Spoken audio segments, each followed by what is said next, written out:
Jamaica can't just sit on the fence and wait to see what is going to happen as World War III gets nearer and nearer. Historians and war experts already know that we have passed the stage of 1933, when Hitler's rise to power started and warmongering began. Some think that we are as close as 1936 in comparison to all-out war in 1939. This is a measure that experts use when calculating the run-up to World War II, which started in 1939.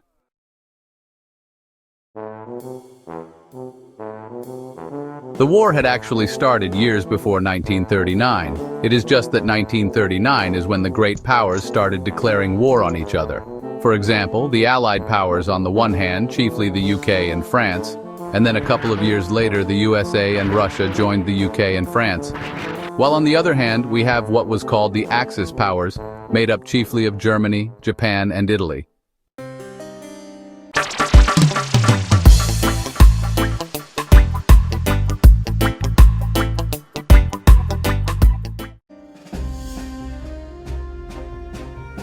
Now on the 2nd of June 2025, after various forms of covert provocations and threats from Russia, the UK Prime Minister Keir Starmer has put the UK on a war footing that could withstand a full-scale attack from Russia.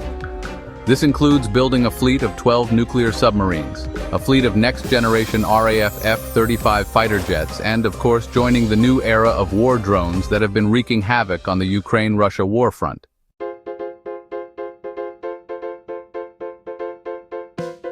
Countries all over Europe are also ramping up their defense spending, as the outdated over-reliance on the US Air Force to defend Europe against the Soviet Union is proving to be shaky. Thanks to Donald Trump, who Europe sees as being friendly with Russia while at the same time being critical of the USA's longtime allies in Europe.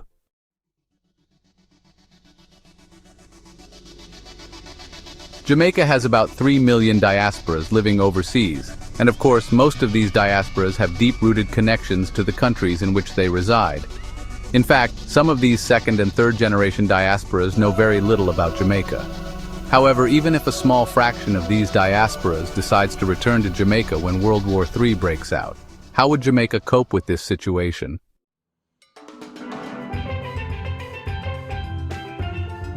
These diasporas will not be returning empty-handed, but they will be returning to Jamaica with their wealth. Many will still be collecting their welfare benefits and so on while they are in Jamaica. Hence, they will not necessarily be a burden to the Jamaican government, but their immediate needs will be housing and food.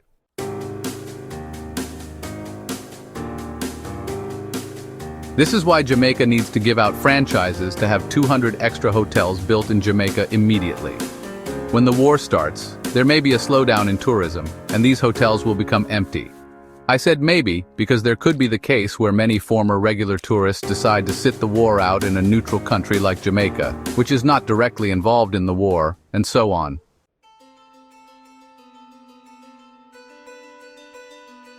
Anyways, let's assume that the hotels will be empty.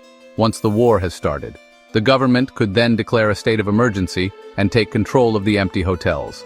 These hotels could be used to host the returning diasporas, which could number up to 600,000 with just 20% of diasporas living abroad returning to Jamaica.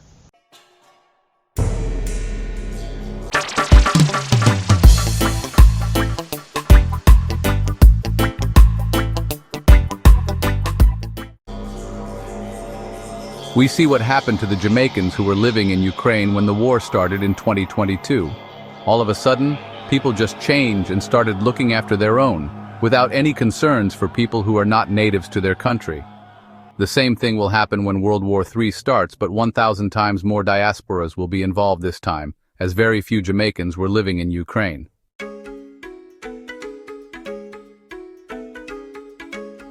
Jamaica also needs to ramp up its agriculture production to supply the hotels. Jamaica does not need to worry about exporting any agricultural produce, just concentrating on supplying the hotels with what they need. The hotels currently import about 80% of the foods that they serve their guests.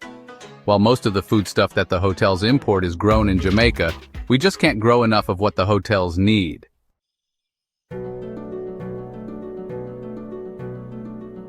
Again, once the war starts and the tourism sector dries up, Jamaica will have that foodstuff to feed themselves and the returning residents. Some returning residents may need to stay in the hotels for up to a year while they build their house in Jamaica, if they choose to do so. Others may have no choice but to stay in the hotels for longer. We know from World War I and World War II that these wars take several years to sort themselves out. As a pastor, I don't believe World War III will end until Christ returns.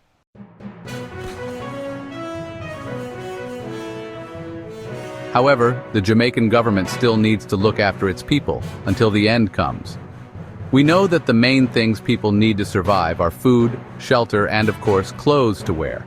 Hence, even though Jamaica, as a small country, will not be involved in the war apart from sending some soldiers to fight with the UK and the USA, like we did in World War II, Jamaica will still need to prepare for the upcoming World War III.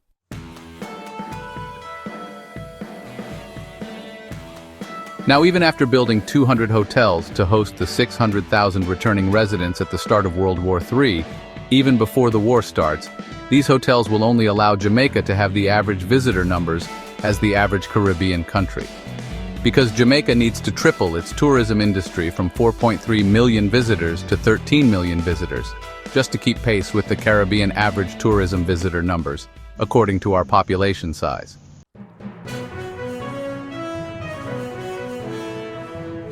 Yes, even after tripling Jamaica's tourism industry from 4.3 million visitors to 13 million visitors, Jamaica would still be 2 million visitors short of matching Barbados's visitor numbers according to our population size. This is because Jamaica's population of 2.8 million people is exactly 10 times the size of Barbados's population size of 280,000 people.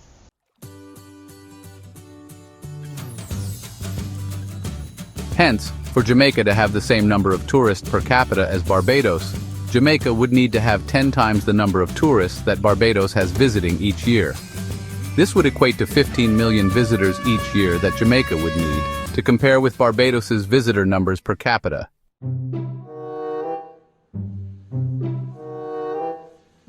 These types of comparisons will explain why the average Jamaican citizen is 3 times poorer than the average Barbadian citizen.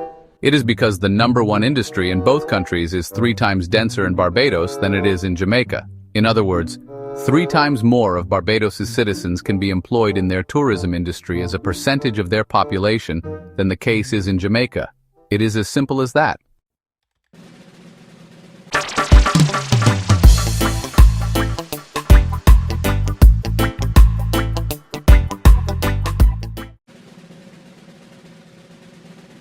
Now, in dealing with what needs to be done and how to do it, let's break this down a bit further. Firstly, what can Jamaica do to address the gap between the two countries' GDP per capita and tourism industry? Both problems have the same gap. For example, Barbados's GDP per capita is 3 times that of Jamaica, with Barbados standing at $18,000, while Jamaica is $6,000 per capita.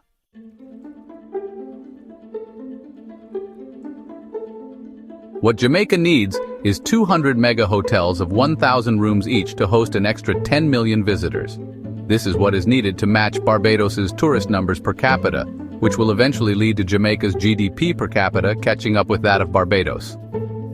Bearing in mind that these are the same hotels that will host the Diasporas at the start of World War III. However, it must first make financial sense to both the investors who will be building the hotels and also make sense to the Jamaican population.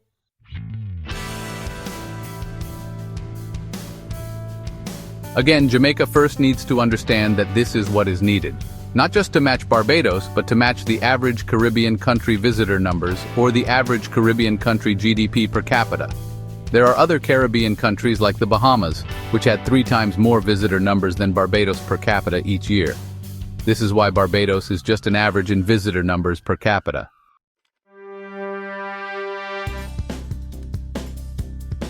We have dealt with what is needed above.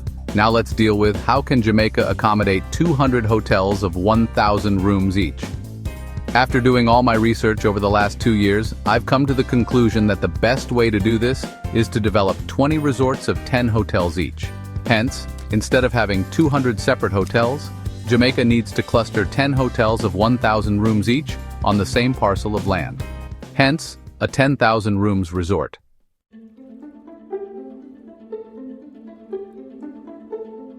10,000 rooms on one resort is an average figure because there are resorts like the Harmony Cove in Trelawney that could easily accommodate 20 hotels of 1,000 rooms each.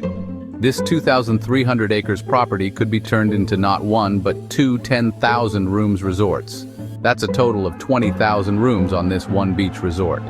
Furthermore, the government would only need to use up 1,300 acres of the property to accommodate the 20 hotels of 1,000 rooms each.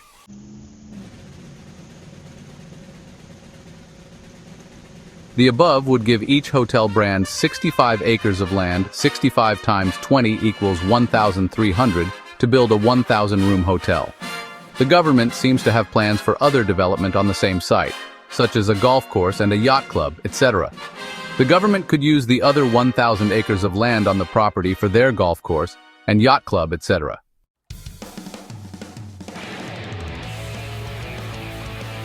These 200 hotels on 20 resorts equate to 200,000 hotel rooms. In the case where World War III breaks out and we have 20% of Jamaican diasporas returning home, this would be 600,000 diasporas returning home. Even if we managed to put 2 people in each room, this would only host 400,000 people. Hence, there would be another 200,000 diasporas who would need to seek refuge in Jamaica. Some will, of course, have family or friends, etc. But things would be very difficult after the first few weeks living at someone's home, etc.